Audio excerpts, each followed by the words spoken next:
Hello, hello, hello. Hey, Lactus here, as usual. The first one. Hi, how are you? You hear me? Cool. Yeah, this time I took all necessary precautions to make sure the audio was working before we started the live stream. Hi, Endless Nights. Things are doing good. How are you doing? Hey, Yana. How is everybody? Hey, alright. We're getting people joining us. Know that Yana just sent the announcements in the chat. So I expect people will start. Oh, volume is a bit low. Okay, let me see if I can tweak that. Whoops. Alright, microphone. How am I supposed to do this every single time? It's a weird thing. Where is the audio volume?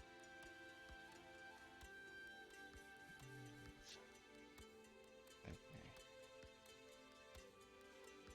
I'll try and figure out the volume issue for the microphone. There you go. I think that should be better. Is that too much? Sure, I can bend the microphone. Not sure that's necessarily gonna help because the microphone is pretty good. But it was in Windows. The volume drops. It was at 30% volume for the microphone. I assume it's better now. Alright, things are well. Yes, it is cold outside. All right, let's get started. Hi, everybody. Welcome to the Forge VTT um, developer update of January 2025. It has been a little while since the last time we had a live stream, so I've been anxious to see you all again and tell you a bit about what we've been up to. First things first, happy holidays, everybody. I hope everyone enjoyed a restful and peaceful holiday season and time and spent with, family and loved ones. And I hope everyone is in great shape to tackle 2025. Um, Part of the reason we haven't done a live stream in a while has been mostly that we haven't really had any major updates to deliver because most of the work that has been done in recent months has been mostly in the back end side of things. There's a lot of uh, uh, changes that we had to do on tooling and some technical data and improving some of our internal processes, hiring as well, a lot of hiring that's been done. All of that isn't something that is necessarily user facing, so there wasn't anything necessarily to showcase. Um, but we still had a few. I think the last time was in September or October, so um, just not every month or so as we were doing in the initial years of the Forge's development. Um, but yeah, um, so let me just see something real quick here. Uh, oh my God, Destiny making stupid jokes. Uh, all right. Um, so let's start with V12. I think that's the big, I guess, milestone that has been reached. Um, since the last time we streamed, which was, I guess, in September, we have recommended V12 to our users as the, Forge recommended stamp of approval version of Foundry VTT. We had discussed it last time. We were getting close to it. I believe I even showed a little preview of our launch page, and now it's all out and available to everybody. Um, and so, if you have not seen that yet, I recommend you go to our blog, which, by the way, you can always go into resources and our adventure log. And there is an article we released here, um, written by Ranziel, that tells you about the Foundry V12 support and the new game launch page and what we've done and the challenges we encountered and how we pushed through every single issue that we had encountered and managed to just improve the user experience in general on the Forge. Um, and I'm really happy to see the game launch functionality added because this was something that I attempted myself to implement in 2020 when I was starting the Forge, like before the public release. And I remember it got really complicated at one point, and I realized it was not necessary um, because Foundry was launching in about 2 to 3 seconds, so it ended up not really being necessary. So I put all of that code to the side and just made, you know, um, you go to your URL and it lags a little bit for that 2 3 seconds for Foundry to launch, and then it launches you straight into the game. With Foundry V12, due to various changes that were done in the backend to make migration of worlds more stable and improve the user experience of Foundry users, the launch process became longer and could take up to a minute, even two sometimes. And that became obviously very bad user experience if you were just, having non-responsive website while it's doing that. So the game launch was put back onto um, the docket, and the team worked relentlessly on this. And there was indeed a lot of complication to getting it to work just the right way in all various use cases. And after many months of work, I believe, on that, we released it. And I'm super happy to see the um, the final results of all that. And I've seen also quite a bit of feedback from the users, um, who also loved seeing that feature of um, the game launch window. Um, and so, apart from the V12 needing that game launch functionality for it to be recommended to our users, just to have a nice user experience, there were also a few different things that we needed to fix, which you might read about in the blog post, such as um, there were things that we needed to fix with the assets library, and premium package installation also had changed internally in how Foundry did it. So it was a little bit of work there to tackle all of these various issues and end up getting V12 to work and recommending it for our users. Um, let me see. Uh, One thing I wanted to mention, because I did see some questions about it, is that the game launch screen does not affect the time to launch actually Foundry. It does not slow it down. It has no impact on the speed of launching. It just makes it visible to you what each step is in the process as Foundry is launching in the background.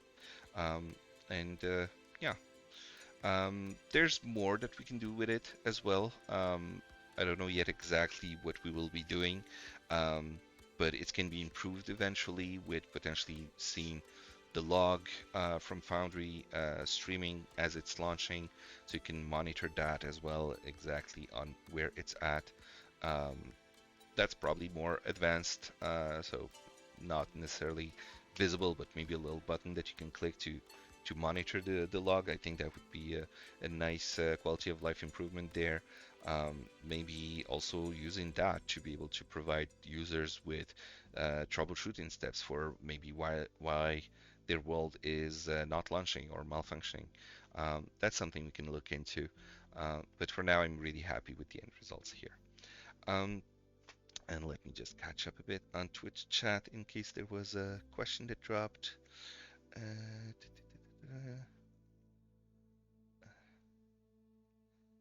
Okay.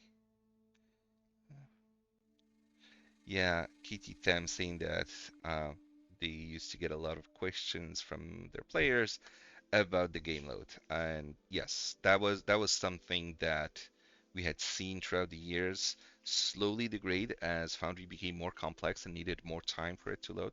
But with V12, it really switched from Like I said, in 2020, when it was still version 0.6, it was taking about 2 to 3 seconds to load, to launch. And About last year, we were maybe around 10 seconds, 5 to 10 seconds for most games.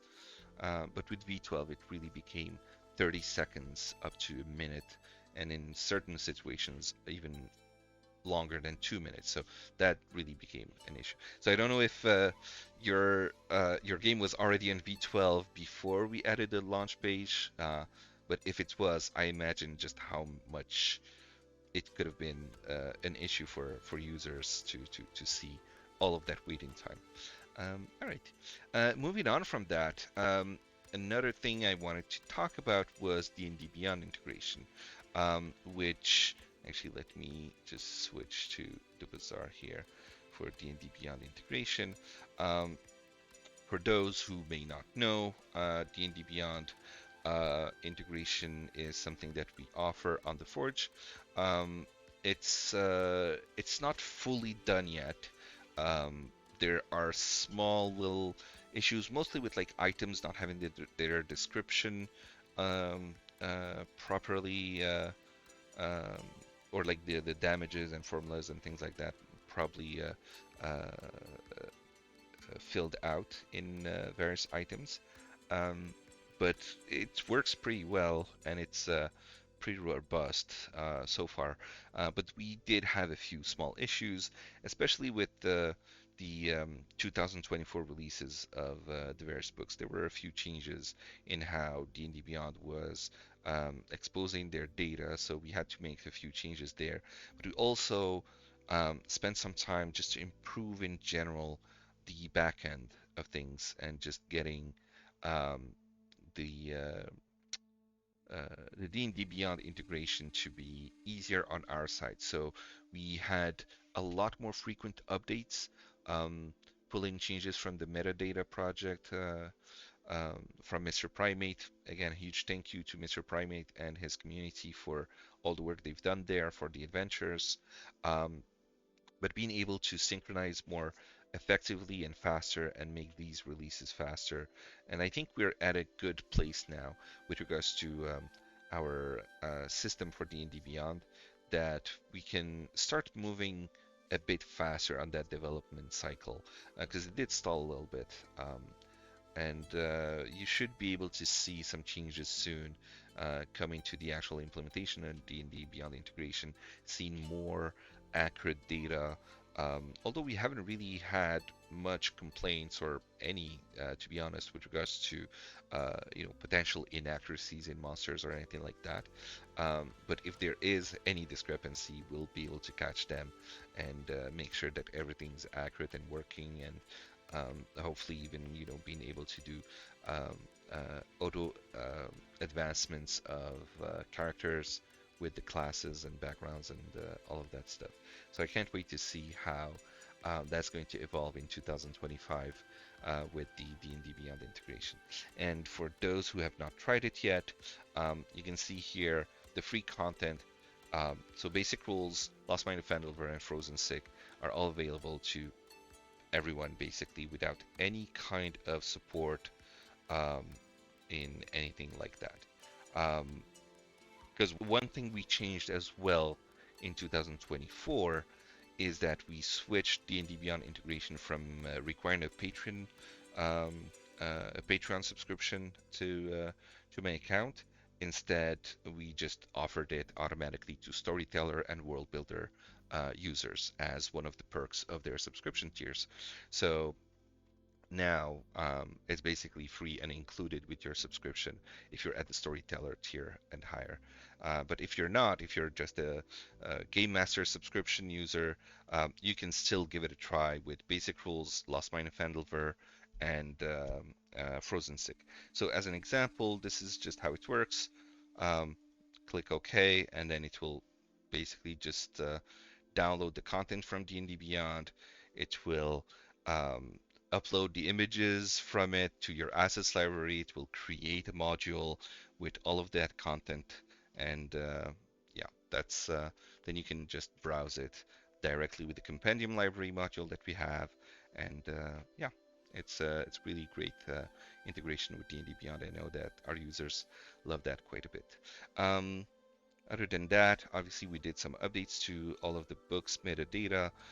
So you'll see Science of Elemental Evil, Lord of the Rings role playing, the Elrigger revised, and other adventures um, getting their data, um, like wall slides, token placements, and things like that, available when you import them. So yeah. Um, One thing I wanted to talk about, because we were talking about the blog earlier, there's another blog post that was released just today. Um, I would recommend that you go and read that. It's a fun read, very tabletop RPG themed in its writing, which I loved. This was written by Yana. So kudos on that article. I really enjoyed reading it, and it just goes over what we've done in 2024, as well as talking about our plans for 2025.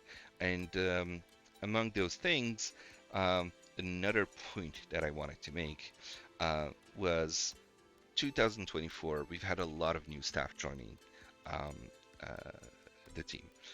Just from the last live stream, we've had both Joseph as well as Voldemort joining us, who are both experienced developers, and they'll be working with us on new and exciting content. So I can't wait to show you some of the work they'll be doing. We've also had Sebastian, who is our newest DevOps, joining the team, and we've been working on updating servers and just improving things in the infrastructure side, more stability, more improvements, the just yeah, getting to also update our internal documentation and things like that. So there's a lot of work for us to do there, and I'm really happy to see the team expand in this way. But if you go to the blog post that I was talking about, you'll see all of the people that joined, and it's quite a few um, people now, staff members who joined the team, and I'm really happy to see the team expanding this way, and all these people being able to, you know, work on tabletop RPG content. And yeah, that's really cool. And we'll still be hiring um, soon. Probably in a month or so, we'll do a new, smaller hiring phase. Um, we'd like to get someone who is very familiar with Foundry and with the Forge, might be able to help us with some of the customer support, for example. So if you're interested or you know someone, drop us a little hello uh, in Discord and let us know. Right. Um, Apart from that, sorry, receiving messages and I got lost in my windows. Apart from that, I also wanted to talk a bit about the bazaar itself. See, this was updated. There you go. So we've done some changes to the bazaar as well in the last year, and I think um, you all probably noticed some of those changes. Um, First of all, we've improved loading of the bazaar quite a bit. We used to have a fairly fast bazaar, and it slowly degraded in performance as more and more packages were added to it. I still remember when the entirety of the Foundry module community was 30 modules. That was the maximum that like all of the modules that existed for Foundry was 30 packages, and they were all in a basically listed in a wiki because that was all we needed. And obviously it quickly uh, evolved, and there were more and more modules and systems and um, other content, and now we're at 7,251 total packages, which is incredible. So with more packages, the bazaars start to get slower and slower because every time you go to the bazaar, you get the full list sent to you. So it was taking longer. And so we worked a lot on improving how um, that list of packages gets sent to the clients and how we're caching it both uh, locally but also on the server, and we were able to improve the speed at which the bazaar loads. Um, Now it's very fast and a lot more usable. So I think a lot of users are happy to see that kind of improvement. But beyond that, one of the big features that has been worked on for months is this new featured sorting, um, which we had before something called featured, but it was um, no, I think it was called most popular or something like that. Um, yeah, and it was basically just given to the users the most popular packages, sorted by installation percentages. Like for example, libwrapper is depended on by so many packages, so of course it's there. Dungeons and Dragon, Dice So Nice, etc. Um, but the new featured algorithm is different in that um, it gives priority to content that you might be more interested in. Um, we do a mix between popular packages, but also newer creators, newer content, things that uh, are related, like basically switching between systems modules, as you can see, um, but also asset packs.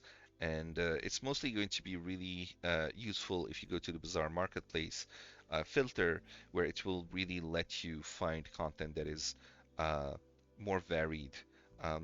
Because as we know, when it comes to Bazaar content, there's sometimes some creators that are extremely popular, and if you just look at content based on their popularity, you'd end up just looking at the same creators over and over again. So we're trying to really mix it up and show people from various packages from various creators to be a bit more fair for everybody, and also make it easier for our users to discover new and interesting content.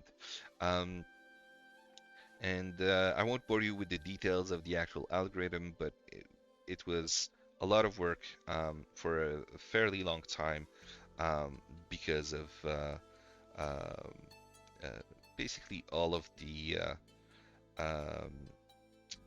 all of the kind of testing and QA was taking a long time. And we were doing even like graphs and trying to see logarithmics and how uh, how the age of a package um, affects its position relative to other packages that they might be, releasing a lot of content that can affect their placements as well. And we did a lot of research on what kind of algorithms already exist and things like that. So it was a lot of fun. And kudos to Rugahalt, who was the one who worked on that.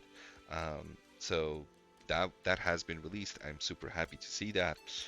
Something else you'll notice is the little checkbox now, or unverified or verified, and I think that's gonna really help our users if they look for packages, being able to see that the module developer has approved or rather verified their content, their module as properly working for the Foundry VTT version that they are running.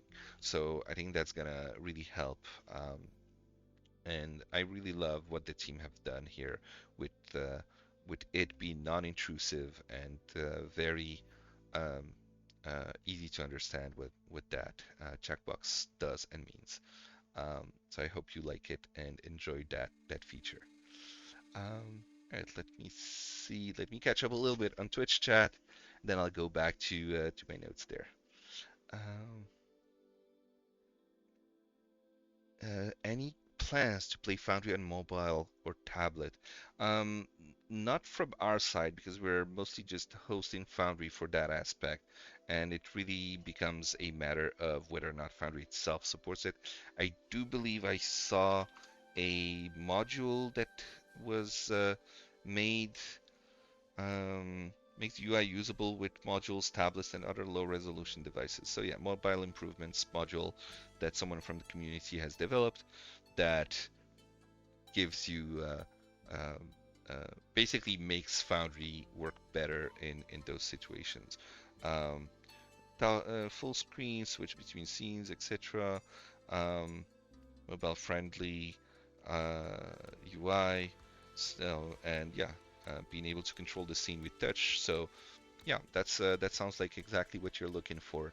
CMDR Xiaoxin. Um, all right, let's see what else. Uh, ooh, Kevin is here. Hey, Kevin, D&D population me. How are you doing? Yeah, thank you, Yana, for linking that blog post.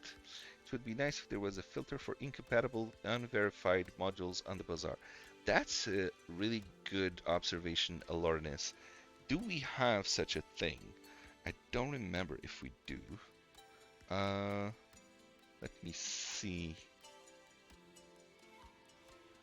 Status on sale installed has updates, is a custom or is from the marketplace. Yeah, I think it would be a good idea to add a filter like that for verified only. Thank you for that suggestion. I'll pass that on to the team. I think that's a great idea. We'll probably have it as um, has status as something like that. Yep. Let me see.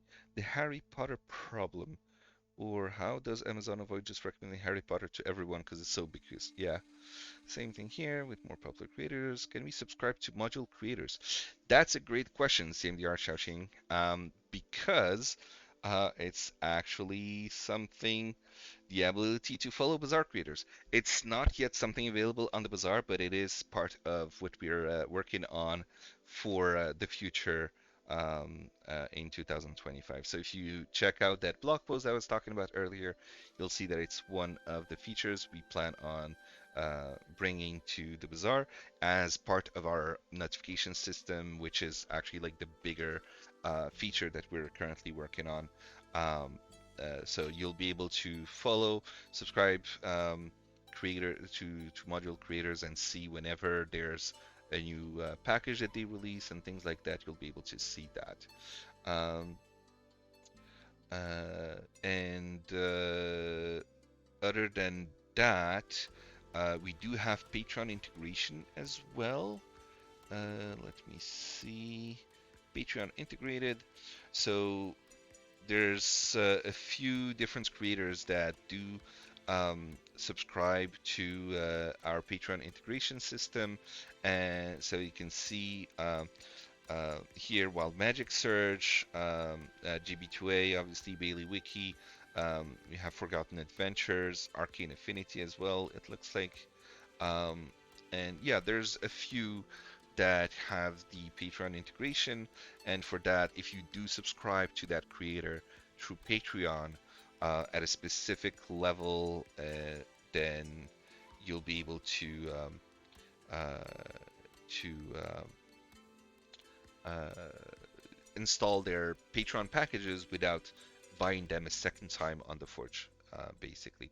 So this is just something we did, I believe, last year to provide that kind of ease of installation, ease of use to our users, and just allow them to access the Patreon content directly through the Bazaar without having to, install it manually from Manifest and things like that, like people used to do before. Um, yeah, let me see. Is there a way to automate checking whether a module will work with the current system version as well? Um, I don't think we can quite automate checking that. I don't believe there's something like that for packages to tell you whether or not they'll be compatible with a system per se. Um, Usually it's mostly just about the Foundry version. I do believe that there is something in the actual manifest of the packages um, that says what the minimum system requirements is, and if they do have that, then you would not be seeing that package um, uh, available to you. Or more specifically, like let's say if we take D&D 5e for example, um, the list of versions available are always tailored to what would be compatible with your Foundry version. So you can see, like, I don't have version 1 because it wouldn't work. In the same sense, um, I wouldn't be seeing version, assuming there's a version 5.2 of Dice So Nice, but it's not compatible with 4.2.2 of D&D, then it would not be available to me at all unless I update. So this is something that we do support already, but we just don't display that necessarily. Um, I think it is something that we could potentially display as well. Let me see what else. I'd like Bazaar links to latest release notes if it's possible, especially for pending updates. Crying Cyclops. That's actually something you can already do. If you click on like update, you have this click to open changelog in a new tab. So you can, for any of those, you can just click and it takes you to the release notes of the version. That does depend on the actual module um, giving you that the changelog. So not all of them do. But as you can see, it looks like I have 5 packages that I need to update, and all 5 do have a changelog link. So yeah, you should be able to do that. And if you want to go check it without necessarily like it being an update, you can always go open the actual module page, and you have the changelog link from here, where you can go and see what the changelog is. Yeah, I love it when people ask a question and the feature and the answer is readily available to them. All right, so let me see. Where was I in the? There's so many questions all of a sudden. Um, to yeah, Bazaar links to yeah, release notes. I already answered that. It's not. I do think it's good inspections. Yeah, already a thing. I guess those are the ones that provide one. Yes, they do need to provide it. We can't guess it, unfortunately. Um, when playing with my friends, we get into an issue where the game desyncs with the clients. Is this a problem that can be improved on, or is it something that needs a browser refresh? If you have a desync, from my experience, I've had to refresh the page. I don't know why it happens. I've seen it happen a few times, um, and that's an issue from Foundry side as far as I'm aware, because I haven't seen, like, there's nothing with regards to the servers to cause that. And I know that people even playing local, locally hosted Foundry encountered the same kind of issues. Um, but I'm not sure. Maybe Destiny knows better than me, but I believe those were early issues in the release of either V11 or V12, which were then fixed. I assume those desync issues aren't there anymore, but uh, I'm not 100% sure. Um, Let me see. Becomes that's right.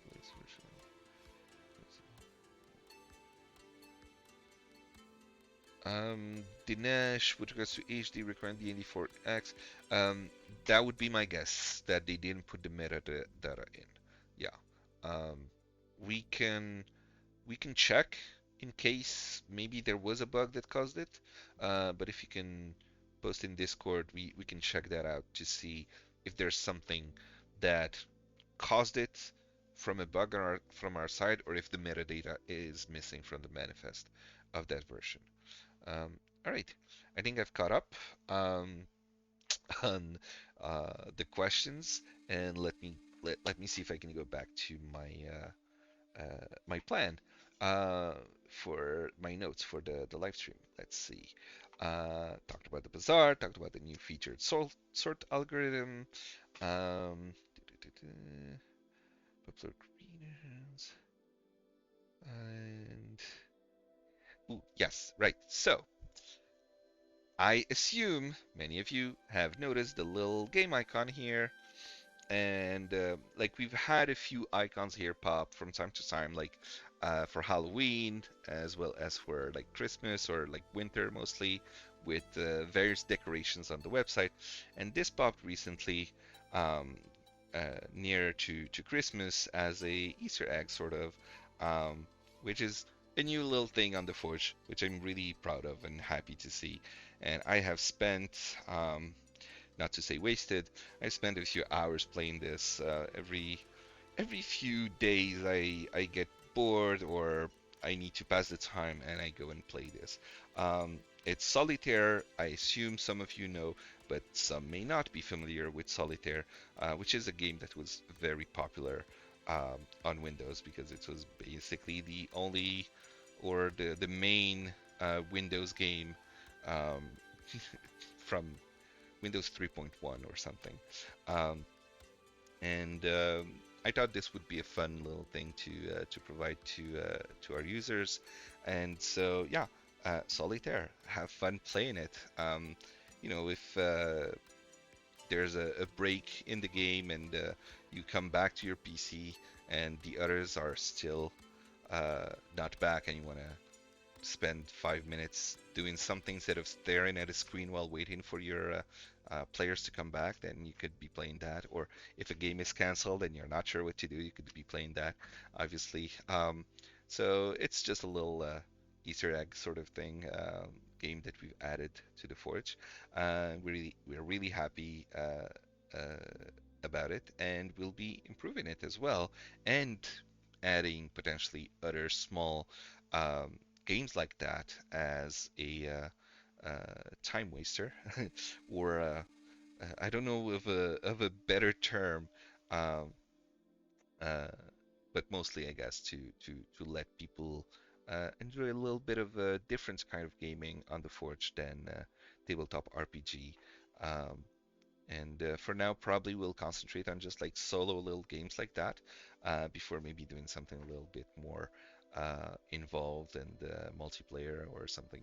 We'll see. We'll see how that goes. But this is a fun little project we've been working on the side, and I hope you all had fun with it. I did see quite a few people posting their game time in Discord and talking about it. So I'm glad to see people having fun with it. Um, if you have suggestions on uh, how to potentially improve it, or what you'd like to see next, or just to say how much you hate it or how much you love it, then click on the button here at the bottom and just give us some feedback on what you think about the holiday solitaire. Mhm. Um, let's see. Samosis loves it. Yay. um, And let me see, the next thing I wanted to talk about is a little bit more serious, um, but I don't think it's that important because it's about Twitter. Um, we are leaving Twitter. I don't know if Yana, you posted the announcement for that yet or not, but I think we still have a link to Twitter here. And yes, it has been posted. So the official announcement is that we have left Twitter. We'll keep the account there with this pinned post, but we won't be posting there anymore.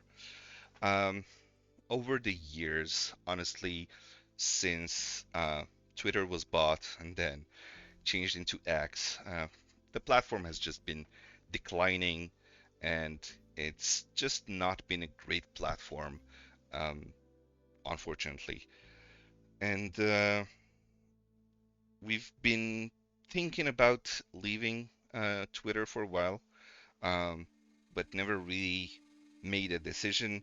But recently, I believe everybody, at least in the US, must have seen the really despicable gesture that Elon Musk did, which I don't care what anyone on his side wants to claim. It was a Nazi salute, and a Nazi salute to me is a red line that is absolutely unacceptable, that should not be crossed, and it has been crossed by the owner of this platform, and that makes us not reluctant to use it, but rather just unable in good conscience to use it. So yeah, we like the Forge completely rejects any form of fascism, bigotry, um, anti-Semitism, um, anti-Arab um, racism, um, advocating for genocide, and all of the things that we've seen a lot in the media recently.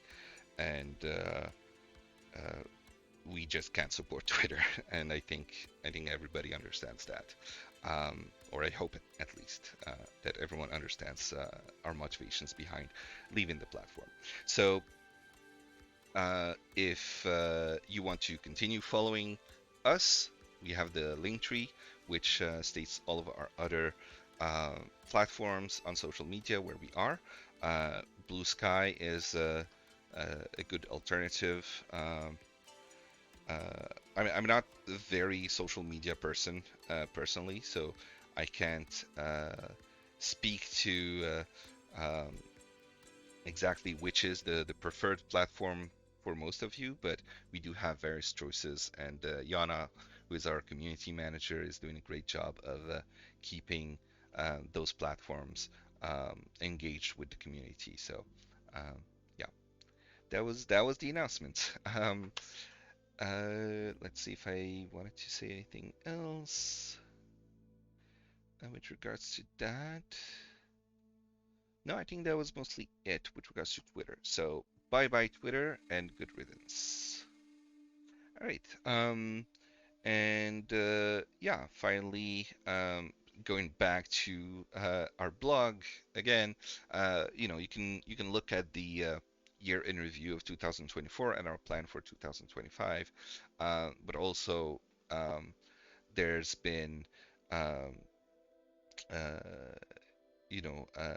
quite a few very interesting interviews that we've done in the past few months. If you haven't seen them, since the last live stream, we've had a lot of these interviews, especially with Gabriel Picard, Michael Gelfi, JB Media, and Iron Monk.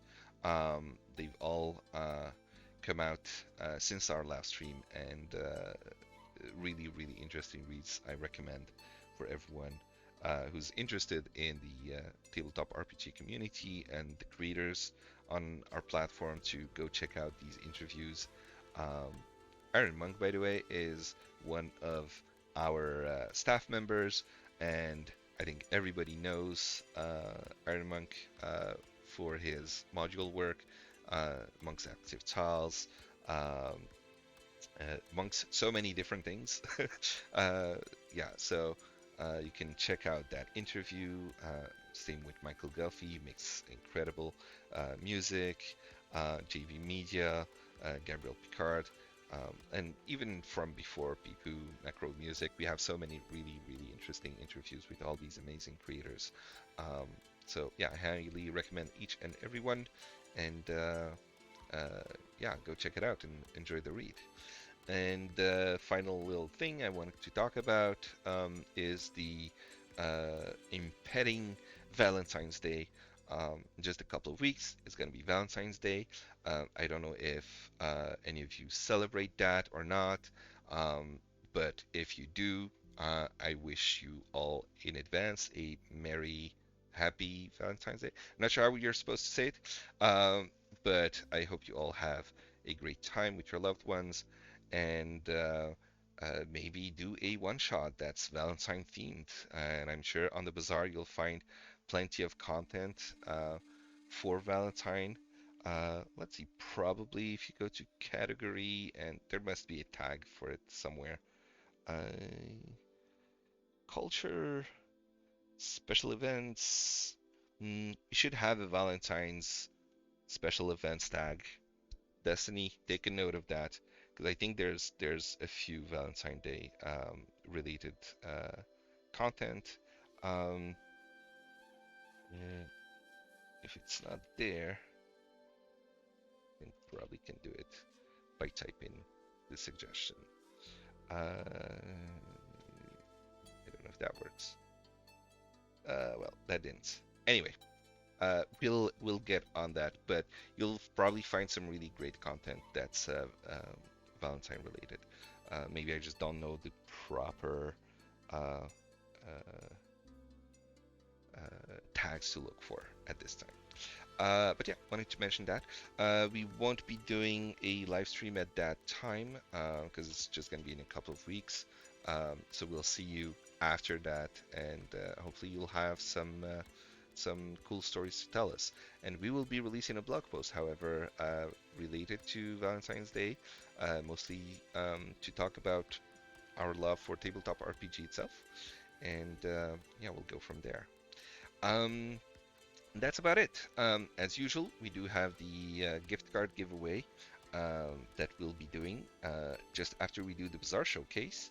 And for that, you can type hashtag giveaway in the chat to be entered into the draw for the $20 gift card. By the way, Yana can correct me, but I believe you've also promised to give a gift card to the people with I don't know if it's someone randomly who posts their time playing solitaire or the person who was the fastest in completing solitaire. Yana can clarify, but I do believe we've offered um, to do a gift card as well for people who participate in that as a giveaway.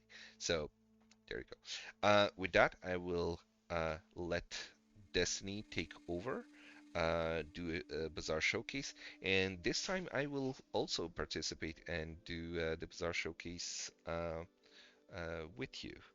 Let me just find OBS, switch to the Discord scene. There you go. Destiny, you are live. Hello, is this thing on? This thing is on. Wonderful. Okay. Let me go ahead and set up the screen share. Hmm. Make sure I've got the right one shared. All right, I think this is the right one. Let's go for a smoother video at source streaming quality and make sure it goes live and And there you come go. on. All right, there we go. Looks like it's working. Cool. Perfect. All right. What do you have to show for us today? All right. So first, we're going to start by just noting that we will be sharing these packages. As a heads up, we will not be showcasing a free package this month, but we hope to showcase them again next live stream because it's been quite a while since we've showcased them, I think. Here are the packages we are sharing today. I have just linked them in chat. And let's get started with first. Is the audio for this game coming through on your end, Boss Man? I am not hearing it. Oh, That's now it it. started. Okay. All I right. think I needed maybe to click on Foundry for it to activate the audio. Right. Wonderful. So as you can see here, we have quite a few scenes and we have some audio playing. So let's first get started by focusing on the audio. Right now you're hearing underground tones, the slight ambience of a cave with a mild bit of wind blowing through it, the echo of ambient cave noise combined with geysers and water flowing. And this package is part of 50 different tracks, high quality audio tracks released by Michael Gelfi Studios. This is insane quality. There's so many just random like fantasy noises you might need. Like, whoever thought they would need an underground geysers field? Well, actually, I do for my campaign, and I needed it very badly. So, oh my gosh, I literally before I we did this live stream, I went and purchased these packages after we randomly drew Michael Gelfi and he suggested this because oh my gosh, it's such a great package. You can see here like let's do an underground city. Maybe you're running the Underdark. So we have this, which is just a crowd, and at first it starts out normal, and then you start to hear a little tin kind of drumming, some chime-like sound, like someone pounding on something, and the audio starts blending together and sounding a little cave-like, a little mysterious. It's such a good mood setter. Michael Gelfi's ambient audio has always been about more than just random noises put together, because any person can put together random noises. Michael Gelfi and the people who work with him in his studio do so with purpose. They know that you need this for your games, and they know you need this to set up the mood in your games. And there's a reason why they charge money for this instead of you just being able to compile any random collection of sound effects, because they do it with purpose. They do it with the reasoning that listen to this audio, like you're going to be setting it up for your games, and your players are now in the mysterious city and eager to learn so much more about it because of the audio setting the mood. Yeah. Um, To me, the audio is such a vital part of creating immersion for the players. I remember I was spending more time trying to find the right audio than anything else during my prep work. Um, it's really, really important to have something that works and sounds good. And I cannot recommend enough people spend the time to give uh, ambiance music, but also sound effects, combat music, and things like that. Uh, Level up their DMing basically with all that.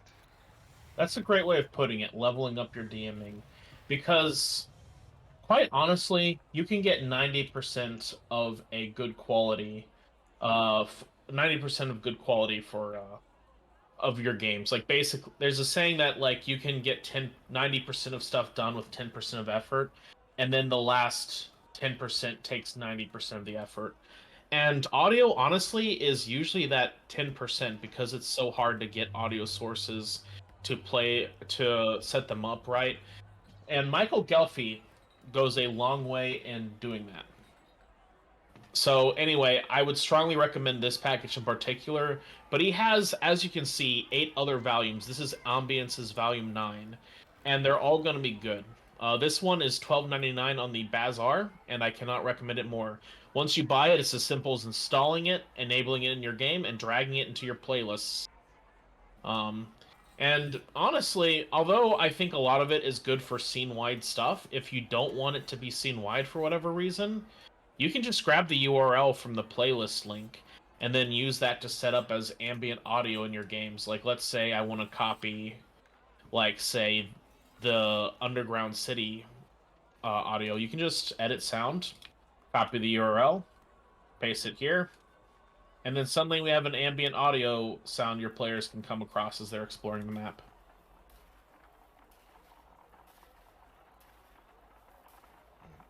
All right.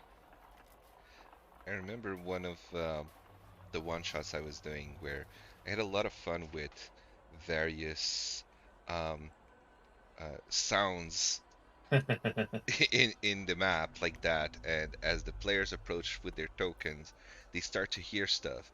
As they move around, they hear it more, but other players aren't hearing it because they're outside the range. And then I started playing with whenever they touch specific things like open a door or step on a tile, etc. It affects, like it would stop the audio, maybe turn it on elsewhere. It was really confusing the players. It was so helpful to giving them that kind of creepy atmosphere during the game. For sure. And I'd love to keep gushing about Michael Gelfi, but we do have other stuff to showcase. So we're focused here on this pyramid map. It's not part of the adventure we'll be showcasing a little of. Instead, it's a map I've imported with some icons I imported, both from the same creator, Renflower. Uh, Renflower is a creator kind of new to the Foundry VTT space, and in that time they've been releasing a lot of content, a lot of tokens, a lot of tiles like these. Like I can show you that these are tiles you can move around, and then this map as a whole was also made by them. um anyway, this content is as you can see, this content looks nice, this map looks cute, very shiny and a lot of varying terrain. But we're actually showcasing these icons today, and you might ask, why are you showcasing these icons today? Well, put simply, these icons look wonderful. If you're designing a world map and you need to, and let's say you design it more oriented towards just like showing political borders or like pathways and roads, and not a huge emphasis on putting down colorful like iconography and customizing each location, which is totally fair. This stuff can really help highlight an interesting location. For instance, maybe this minecart indicates a minecart station where a bunch of stuff is being sent in and out. This gold could symbolize where there's a lot of gold ore or stuff. This railroad track can symbolize something as the pick. There's a lot you could do here and a lot that you could place to help your players remember, because you have to remember that your players don't always have a view into what you have, and so having these icons can really help them memorize where stuff is, and it can just be a step up in the presentation. Obviously, we can all draw doodle maps, but sometimes throwing in cute icons like this really helps elevate it. So I know it sounds like a weird thing to focusing on these icons over this map that the creator also made, but honestly, I just love these icons more simply because of like kind of the niche they fill. There's not a ton of creators who make stuff like this. There's a few, but I freaking love just neat little details like this that fill in potential missing gaps in content. So, huge recommend to Renflower. We are actually fortunate enough to have gotten an interview with her recently, and we will be releasing that interview in, I believe, February or March on our blog. So, get excited for that. This is only $4.99 for these packages for this art, and you can see here you get quite a few icons for that $4.99. We'll give it a second to load, but you can see just immediately there's just so much pure mining potential. And they have other quest indicators too. You can see this is only the sixth in the series, and you can see each one, they have different colors, they have different borders and the like. They're kind of fit for whatever you need them for. And that's about it for what I wanted to showcase. But Kakaroto, I think it's time for you to showcase something, as you have a lot more Yes, experience with this than I do. yes, indeed. All right, let me switch to my screen. Hello again. And why I want to be the one showcasing this package is because I am personally a huge fan. And I'm pretty sure some of you out there also are huge fans of Stormlight Archives or the Cosmere in general. If you are not, then you have been missing out on something your whole life, and you should start right now. I'm not joking. Right now, just don't even listen to the rest of this. Just go and read the books by Brandon Sanderson.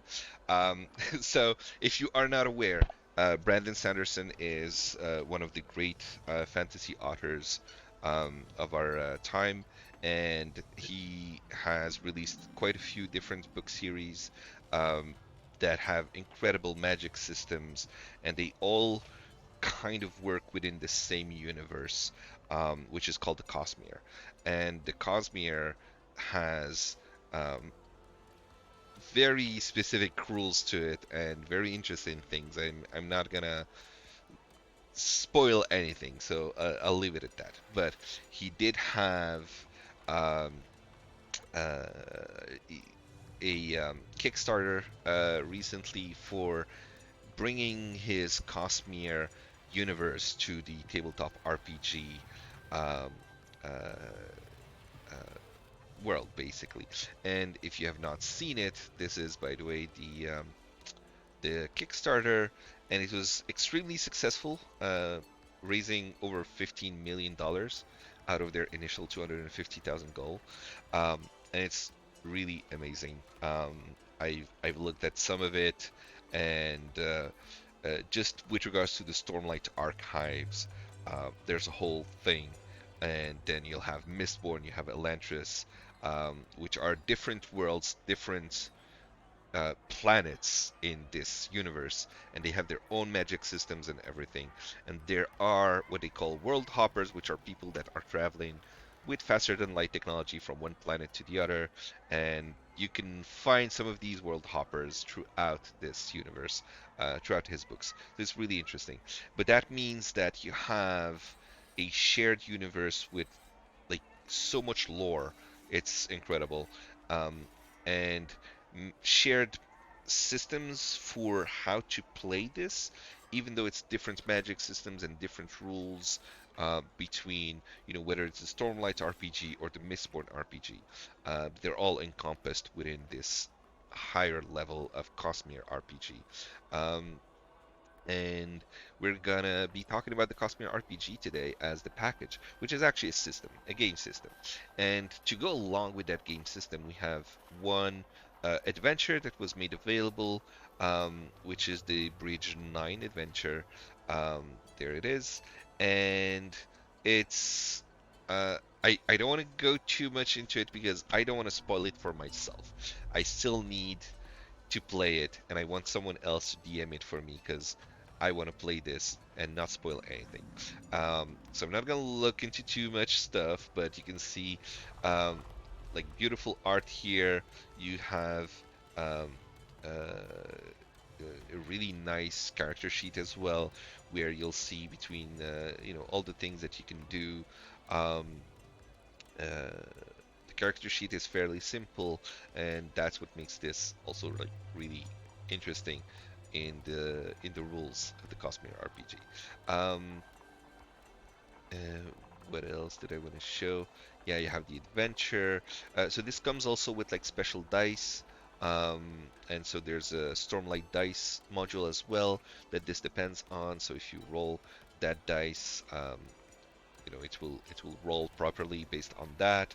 And yeah, I just wanted to talk about this a little, give a little bit of the background, and probably answer questions as well with regards to it. But I don't want to spoil anything with regards to the adventure, um, and I just wanted to show a little bit of what that looked like, and mostly because this is, um, basically a game system that we're showcasing. The character sheet is probably the most important aspect of it, where you can see how the character sheet looks, and it looks really nice, really great, and so I highly recommend that. Um, it's available for free on the Bazaar, I believe. And yeah, both the system, obviously, but also the Bridge 9 beta adventure is available. It's all for free on the Bazaar. This is work that was done by Brotherwise Games. If you are not like aware of the company, they do like some really great work with board games and tabletop RPG and minis and things like that. And obviously, the Cosmere itself. Um, is a creation of Brandon Sanderson, who owns the Dragonsteel company. And yeah, Dogson is the person who did the port for Foundry for this adventure and the system. And there you go. I'm going to leave it at that. And then we can talk about the Cosmere RPG or Stormlight all you want, but I don't want to spoil anything further from this actual adventure. And that's it. Um, I don't think you had anything else to showcase, Destiny, correct? Nope, that is it. All right then. With that, we are done with the Bazaar showcase, so we'll be drawing that gift card in a minute. Let's just give latecomers a last chance to enter hashtag giveaway in the chat in order to um, be eligible for the giveaway, and then once that is done, we'll be able to draw. Let me move this here. Go to the chat. Yes, Dave Cron entered the hashtag giveaway, and I assume that's gonna be the last. Aha. No, Zlatan, you're not 11. Okay, give back. That you almost got me. Almost. Um, all right. Trying Cyclops, and I think we're good. Yeah, I think those two had already posted it probably, so they didn't, add them. All right, drawing entry. Malindrajorian. Malin. Sorry if I'm not pronouncing it the way I'm supposed to, but congratulations on Malindrajorian for winning the $20 gift card from the Forge. You can use that towards any purchase from the Bazaar or towards your subscription itself, subscription renewal. Um, and Destiny here will get that $20 gift card to you, probably via Twitch in a second. And that is that. All right, let's see. Let me close this because there's music there. Let me catch up real quick here on chat.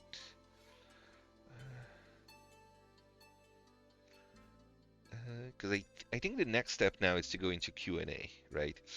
So I'll do that and then catch up on the chat messages. So Q&A scene switching, and there you go. That looks kind of weird. So by the way, if you all noticed, I have the green screen behind me, and usually it's the Forge banner behind me, but unfortunately, um, ever since a Windows update, NVIDIA Broadcast stopped working, and I just actually managed to get like the camera set up a little before the live stream, um, but couldn't get the background replacement thing to work, and NVIDIA Broadcast is still not working for me. So I'm hoping they update it soon, so we can get the background that we're supposed to have the next time. Let me see if I can just fix this thing. Where is and that's maybe a little better. Eh, not great, but better than nothing. Yes, the entire live stream today was pretty much Q&A. I usually ask after every few sections if there are questions. I just like not so much ask if there are questions, just catch up on chat in case there were questions, which is basically what I've done. Just today there has been a lot more questions than usual, which is great. I love seeing all of these interactions with us. Let me catch up on question on chat real quick. Stormlight books. The cards the fastest. Right, so for the Yano posted that in the chat. The three adventurers who conquered the cars the fastest, which means the three fastest speeds on the giveaway channel on Discord for the solitaire game. The three fastest ones will be able to win something. All right, so how did that interact? Yeah, I read that. That is my comments. My comments. Like, okay, Lectu asking if I liked Winds and Truth. Hearing a lot of negative comments about it. Um, yeah, I did like it, but I did also have a lot of negative comments about it. Um, I would say I don't want to do any spoilers, but I feel like, it was the culmination of, I don't know, 20 years or something, uh, and it was the culmination of five massive books. There were a lot of threads, a lot of things happening, and basically the Sanderlanche, which is the avalanche, the climax of the story at the end. Um, it's great. In every book of Sanderson, it's great. I love the Sanderlanche, and it makes the book stand out. And suddenly it's all frenetic action, and all the threads are converging, and it's great. I feel like Winds and Truth didn't have a Sanderlanche because the entire book was that. It was the Sanderlanche of the whole five-book series. So I feel like I didn't really get to catch my breath. I didn't really get to properly um, absorb and appreciate what was happening. And there were a few things that were confusing and I didn't really agree with the decision that he made with regards to that. But other than that, it still remains a Brandon Sanderson book at its core, and it still remains really enjoyable and great story and great characters and all of that. I just think it was a little weaker than his other works, mostly because of just how dense it was. Um, and I've had conversations with other people in the community about that, and most people share kind of the same reactions. So that's probably where all of the negative comments that you're seeing are coming from. Um, there are audiobooks, some even with full sound effects. Yes, I do listen to them as audiobooks, and graphic audio I highly recommend. It's, as they call it, it's a movie in your mind. Graphic audio, um, use a full cast. It's not just sound effects, but a full cast. Every, you know, character in the story is played by a different voice actor, and there's music, sound effects, and all of that, and makes for a really, really enjoyable experience to listen to those kind of audiobooks. They are on the expensive side compared to other audiobooks, but I still very much prefer them. Also, I do boycott Amazon, so Audible is not really an option for me anyway. So, yeah, let's see. Goodreads and Amazon reviews beg to differ. Goodreads and Amazon reviews beg to differ that I've heard a lot. Yeah. No, it's a good book, so of course it's gonna have good reviews, but like still, it's not perfect. Nothing can be perfect, but you know Um, it's not on the same level as some other books by Sanderson, mostly because it had to be a culmination of so many different things. Uh, how is the weather in Canada these days, Kevin? That would be a great question. If I had gone out in recent days. Um, More seriously, um, we've had snow today, snow yesterday, so it started to snow a bit heavily lately. Otherwise, so far we haven't really had any big snowstorms. I mean, obviously we did have snow and streets are covered in snow, etc. Just it wasn't as bad as like a couple of years back, for example. And I expect that February we're gonna have a lot of that, the snowstorm that have been delayed mostly. Um, it's mostly been very windy and very cold as well. So that hasn't been the greatest weather, unfortunately, which is why, among other things, I haven't gone out much in recent days, unfortunately. The deadline for Solitaire, end of January, as Yana said. Let's see. Leto said, I've been posting that book because I read the previous one so long ago and might be a little lost. Leto, you need to reread the other books. Uh, I've reread the Stormlight Archive books um, probably 10 times now, um, honestly. Um, and every single time I reread them, I find new things. And this is one of the reasons I love it so much because there's so much foreshadowing and there's so much hidden knowledge and there's so many clues in it that on your first, even second and third reads, you don't notice. And then you reread once more and you're like, wait, did he just say that? Oh my god, he's alluding to the thing that's coming 3 books further and things like that. Like you realize um, so much of that stuff. So not only is it a good idea to reread the books to get familiar again with them before you get to the next one, but also it's not going to be a boring, oh, I'm rereading this thing. I have to because I forgot half of it. No, it's going to be a new experience.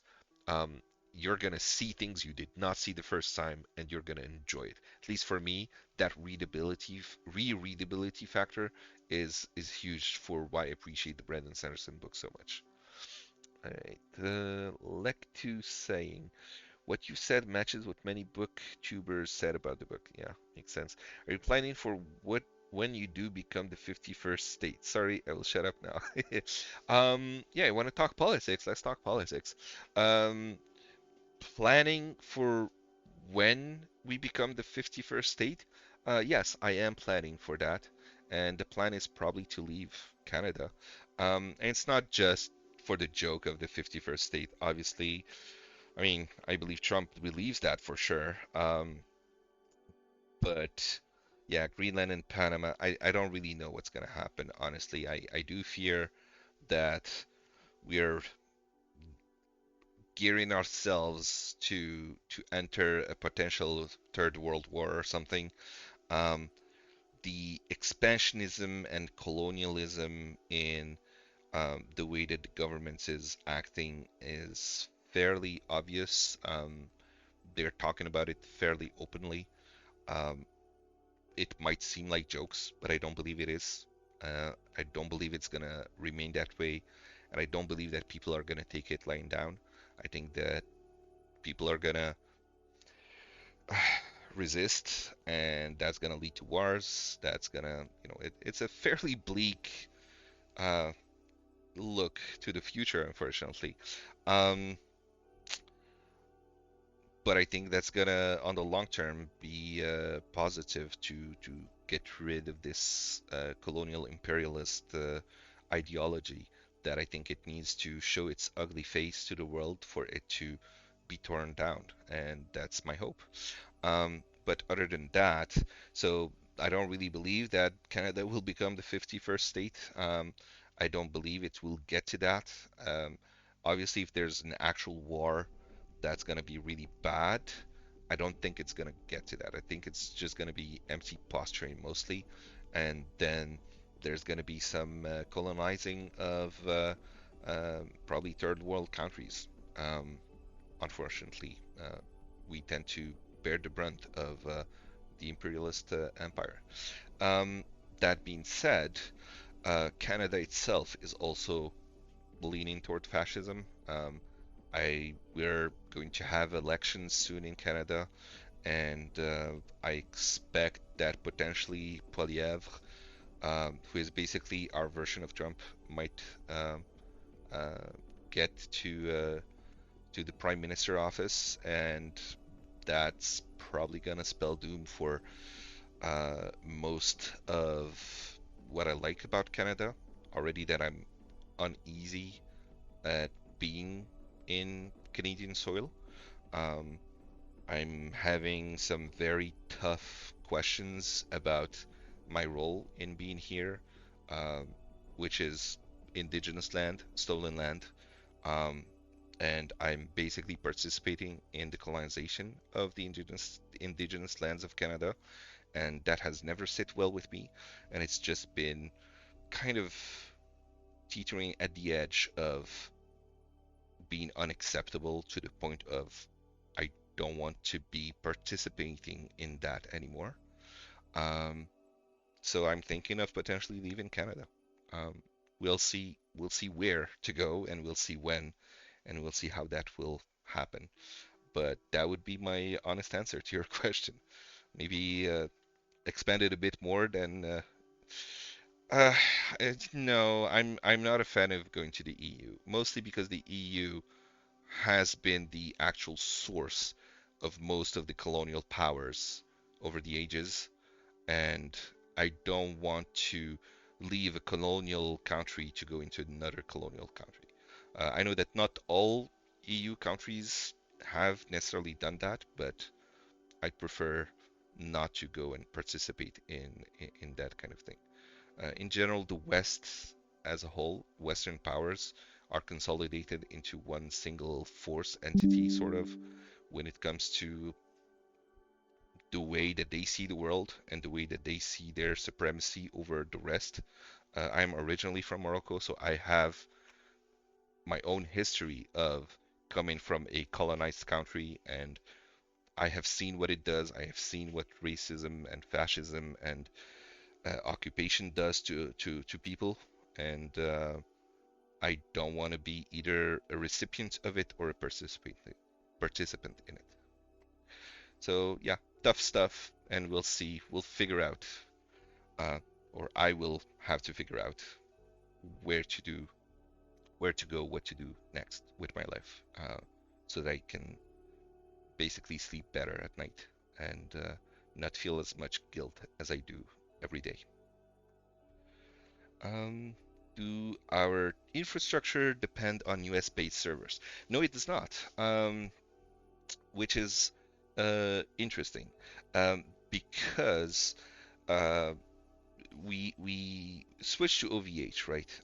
Like right now, we do have a few servers in DigitalOcean still that we never finished the move completely. Um, but other than those servers that will be moving away from those soon, um, uh, the um, the servers are in Canada for the most part for North America. And the reason for that is actually funny. It's because the US has weird laws when it comes to um, I don't know if it's the Patriot Act or something. I don't remember. They told me about it. But OVH does not want all of its data centers to be dependent on weird US laws. So the data centers in the US are under a different company, OVH US. And then all the other data centers in the world are under OVH, normal OVH, right? So you have these two entities.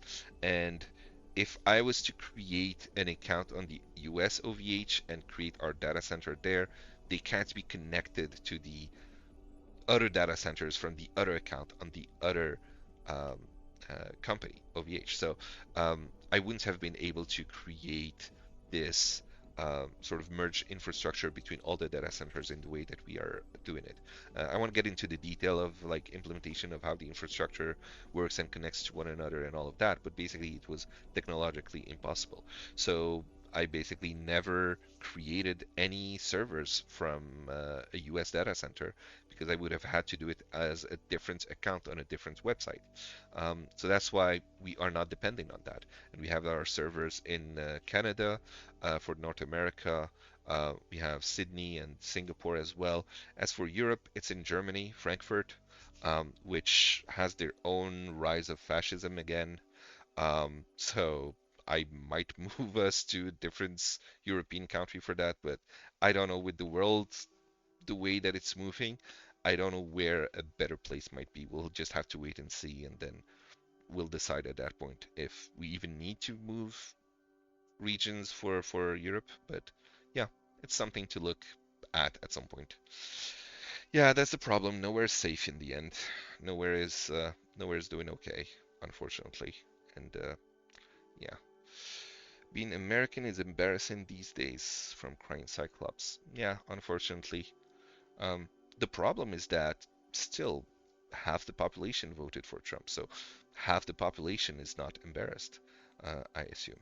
Um, and that's okay because, I mean, when you had the choice between uh, a party that uh, is promoting genocide and participating in genocide, then you can't support that party anyway. You can't.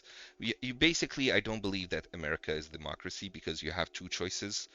The two-party system just completely obliterates the concept of democracy. And if you have to choose between two choices and both of them are bad, then where is your democracy? Where is your choice? There is no good option. So I don't really blame that on the American people either. It's just you have to make a choice between two bad options. Um, so yeah, it's I think yeah, it's embarrassing, but also heart-tearing. Anyway, yeah, a hard 4 years. I think it's gonna last more than 4 years. The consequences anyway of it. Norway next. Text me. Yeah, Kevin, I thought about Norway a bit. There's other stuff to look at over there. But if I am to upend my whole life and move somewhere else, I am fairly sure that I'm going to choose a country that does not have snow. And I'm sure you understand why. uh, yeah. Uh, Lectus saying sorry for bringing this stuff. No, don't be sorry. Actually, I wanted to say thank you for bringing this stuff. I think it's a good question, an important question, um, and it was also grounded with like reality. And it makes sense to discuss about these things. I mean, we were just talking about Nazi salute by Elon Musk and what led us to leave Twitter. So it was all part of you know uh, it was a natural question to flow from there, I suppose. Plenty of reporting has shown that a good portion of the House that voted for Trump had no idea what they were voting for. Maybe, maybe not. Maybe, honestly, reporting especially if it's mainstream media, I don't believe much of what they say. Um, Always have to be careful with those kinds of statements because they could be true and they could be manipulation of the truth. But I doubt that half of people share their values that Trump has. Um, that would be something that I would wholeheartedly believe, because then I would lose hope in humanity. Um, so yeah, you can probably vote for something even knowing how bad it is and not sharing those beliefs just because it's the better alternative sometimes. As a fellow Canadian, I understand wanting to pick a country without snow. Yeah, yeah. Anyone who lived in a country with heavy snow like Canada, Norway, and other like Nordic countries, they know. They know why. If you're moving, better take somewhere close to a beach that has good weather all year round. That would be my choice. Kevin sliding down the hill to get to work. You should see the uh, sitting on the ground and just pushing yourself with your hands slightly to move across because you just cannot walk on the sidewalk because you're just gonna fall. Uh, it's yeah. Many people who voted for Brexit are now regretting it. They were lied, but also they let themselves be lied very easily. Same for Trump. It's yeah, unfortunately that's the thing, right? Like people tend to believe what they hear, and what they hear can be easily manipulated and misunderstood. And we've seen that a lot with mainstream media in the last couple of years, where you can see truth being completely ignored and bypassed, and just propaganda over propaganda over propaganda. They talk about free speech and freedom of the press, etc. But you realize that that's a little bit also why I have this bleak outlook. It's because the the hypocrisy of the concept of democracy has shattered. The hypocrisy of the world leaders has shattered. And just so much has shattered, and people just don't believe anymore what they should be believing. They know that mainstream media is manipulated and lying to them on so many different things, and they can see it with their own eyes.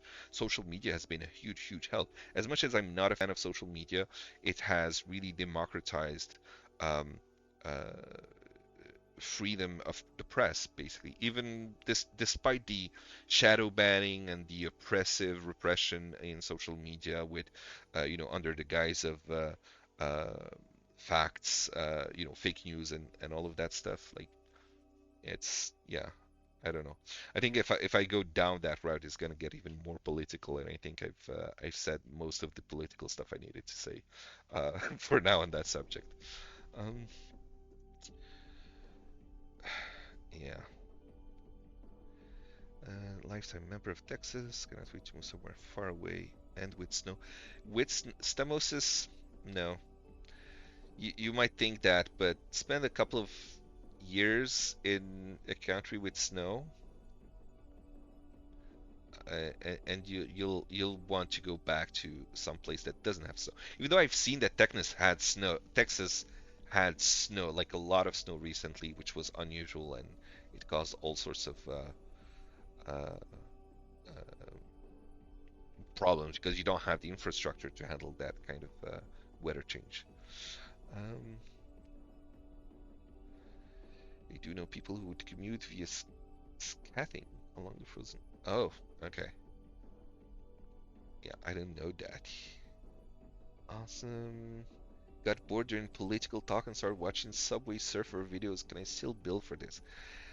Disney, you're so funny sometimes. um, any other questions actually? Yeah, it's great most of the time. Summers can get rough though. Yeah, yeah, I guess you need like a temperate weather where you're not like burning up every summer and then freezing every winter. How do you mean not a fan of social media? Yana, um, you should be happy I'm not a fan of social media because you get to have a job. Because I don't touch social media, it's your job. You do it. Alright. Any other questions? about the Forge, about me, about anything, feel free to ask.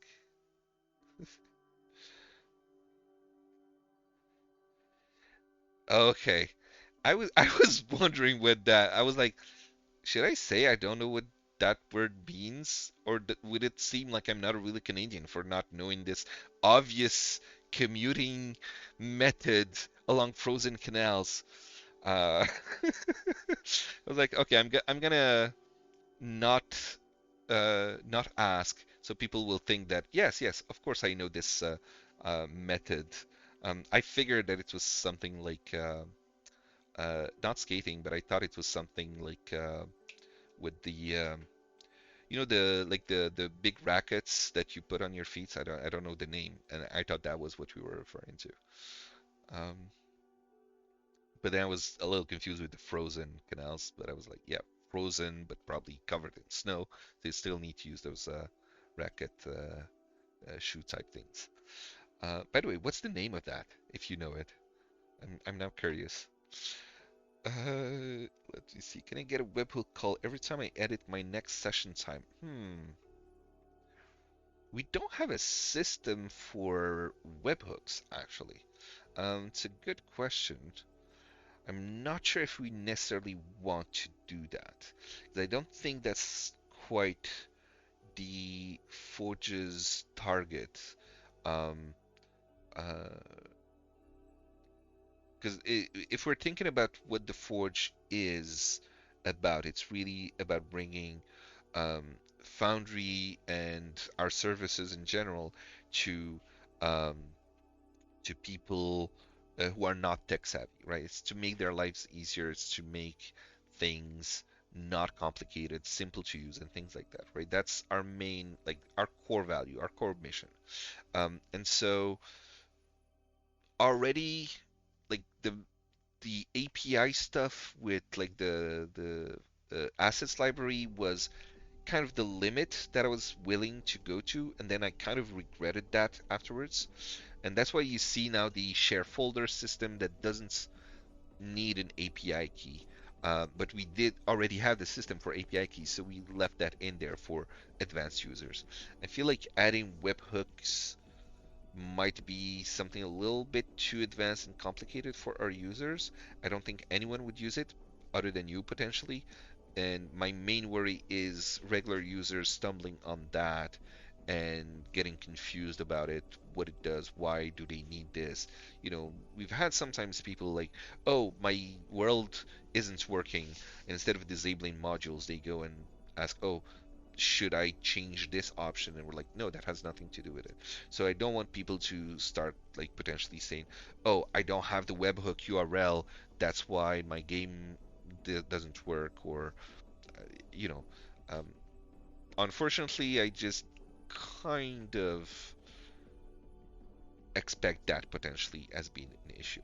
Not that it's necessarily going to be a big issue or um, yeah, but it's something I'll need to think about. But I haven't done any um, uh, thought before on potentially webhooks and stuff like that. So just meant calling webhook. You provide not implementing webhooks as part of Forge's API. Yeah, but that's what I'm talking about. Like if you want us to call a webhook you provide, it means we need to have a system to store the webhooks not store, but like display it to you. So you can go into your account and go into webhooks and create a new webhook and provide the API. And all of that UI is what I was talking about with regards to us having it on the site. And users could stumble on it and be confused by it. And then storing that and then doing those calls and what it entails, and there would be a lot of work related to that I'm not sure if we necessarily want to go that route and spend time on that. That would be better spent on something else that is more appropriate for the kind of users that we have. um, right. Let me see. Do you know of any solutions for converting Roll20 with JumpGate to Foundry? Yes, Roll20 Converter. Um, you probably asked the question because you tried Roll20 Converter and it doesn't work on JumpGate. But if you go to my Discord, um, I did publish a release candidate for the next version of Roll20 Converter, which does support JumpGate. I posted that I think just like 2 days ago. So it's fairly new. I had yesterday some feedback from a couple of users who said that it's worked. They didn't encounter any issues, and I'm supposed to get access today, I believe, to a JumpGate game. Um, with dynamic lighting because I can't get that to work on my Roll20 account um, in order to do some more testing. I wanted to do some tests further to just make sure that it's working the way it's supposed to for some very specific details that I haven't been able to test. I spent like hours and hours testing. Oh my God, because they changed the way the drawings are made. So if you like draw like freehand or polygon or write text on the map, um, all of that changed completely with JumpGate. So getting that to work properly when converting to Foundry, I don't know how many hours I spent converting, like probably 100 times and just comparing. No, it's the wrong position. No, it's and I had like all sorts of freehand drawings, multiple that needed to be aligned, and I did all sorts of testing to make sure that it was, you know, exactly the way it should be. Um, and so yeah, in the end, I got the drawings to work, but then dynamic lighting, I want to basically do the same thing with dynamic lighting, but I wasn't able to get dynamic lighting to work. I don't have a subscription to Roll20, but I can't get one either because my account is a little borked, unfortunately. And honestly, I don't want to either. Um, so yeah, should be getting access today by one of the community members who was going to give me access to a game like that, and then I'll do more testing. I expect I'll make the release this week, but you can give it a try. It's on, I think it's on my Patreon channel, so you need to be a Patreon to get access to those channels on my Discord, and then it's an attachment in one of the channels. Um, and give it a try. And if you have feedback yourself, that would be great. I'm very open to receiving feedback on that release candidate. Uh, and yeah, any other questions? I keep talking and talking and talking. Sorry, I am a rambler. If you haven't noticed before. No new questions. If there are no new questions, then I think we're good.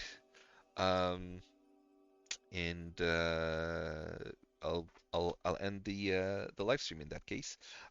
Wish everybody again a happy new year and a happy 2025. Hopefully, one that is um, grounded in peace. It's something that has been unfortunately very lacking in recent years with global conflicts all over. And I'm hoping that 2025 is going to be a good one. Let's hope, and let's keep praying for that, whether we have any beliefs in divinity or not.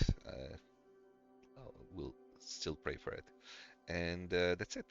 Um, I would ask Kiana to post our social links. I think just the link tree should be enough because it has all of the social links. Um, and if you want to follow and subscribe or whatever it's called on Twitch, so you get notified the next time we do a live stream. I hope you enjoyed the time you have spent with us today, and thank you for being here. Thank you for listening. Thank you for the great questions and the interactions. And I'm always happy to talk with all of you. And I hope to see you again soon, potentially in a month or two. All right. And yeah, thank you. Bye bye.